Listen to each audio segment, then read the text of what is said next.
बच्चों, चलिए प्रश्न पढ़ते हैं। TiO2 टाइटेनियम ऑक्साइड किस प्रकार के क्रिस्टल का उदाहरण है?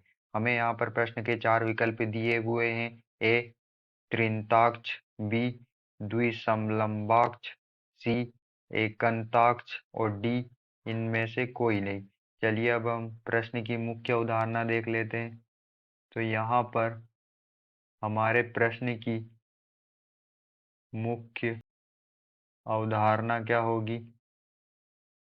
जो हमारा टाइटेनियम ऑक्साइड होता है TiO2, इसमें अक्षीय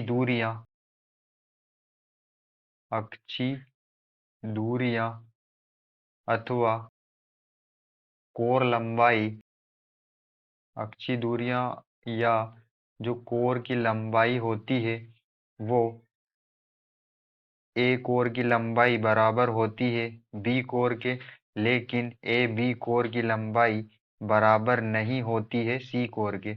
इसमें टाइटेनियम ऑक्साइड में ए और बी कोर की लंबाई तो बराबर होती है, लेकिन ए और बी की कोर की लंबाई बराबर नहीं होती है सी के।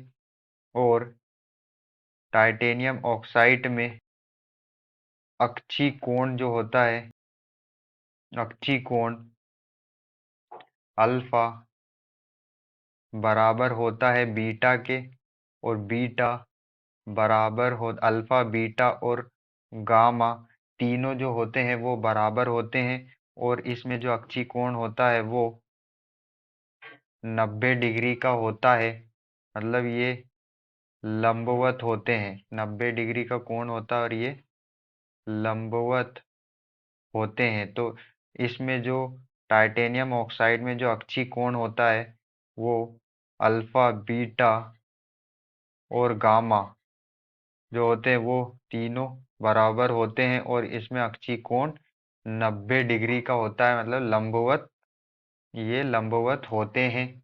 तो इस तरह की जो स्थिति है, इस तरह की जो स्थिति जो आती है जिसमें ए और बी कोर की लंबाई बराबर होती है लेकिन सी के बराबर नहीं होती, और अक्षीय कोण जो होते हैं वो बराबर होते हैं और 90 डिग्री के होते हैं, एक दूसरे से लंबवत होते हैं। इस तरह की स्थिति द्विसमलंबाक्ष में होती है। द्विसमलंबाक्ष में इस तरह की द्विसमलंबाक्ष में इस तरह की स्थिति पाई जाती है, और यह द्विसमलंबाक्ष क्रिस्टल तंत्र में आद्य या सरल और अंतःकेंद्रित इकाई सेल आते हैं। अंतःकेंद्रित इकाई सेल आते हैं। तो हमने देखा कि जो द्विसमलंबाक्ष क्रिस्टल तंत्र होता है उसमें आद्य इकाई सेल और अंतःकेंद्रित इकाई सेल आते हैं।